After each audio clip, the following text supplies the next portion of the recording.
नमस्कार जय जगन्नाथ। आज आम गोटे हेल्दी आउ टेस्टी ड्रिंक बनैबा पई मुझे जलजीरा लायन स्क्वाश पुदीना पत्र काला नमक आंब अदा लेंबू चीनी बदल ये मु मिश्री यूज करुच्ची आउ किछि काली मिर्च पाउडर स्क्वाश और पानी को मिक्स करने तापर आम मिश्री मिसेबा काला नमक जलजीरा आमर काली मिर्च पाउडर आंब अदा पुदीना पत्र को दे भल भाव ताको मिक्स करवा तापरे लेंबू चिपुड़ा आको भल भाव मिक्स करवा। दयाकोरी मार्केट रे मिलुथिबा Coca Cola Pepsi Mirinda Phanta को अवॉइड करंतु।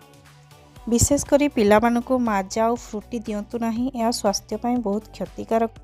ये ड्रिंक को आपण बनातु पिला मानकु दियंतु गेस्ट आसले तांकु दियंतु आ पी सारला परे टेस्ट केमती है कमेंट रे लिखि जणाइबे। एबे हमरो ड्रिंक बने की रेडी हो गला। ये ड्रिंक को थरे घरे बनातु बहुत टेस्टी आ घर लोकन को पीवा को दियंतु। धन्यवाद।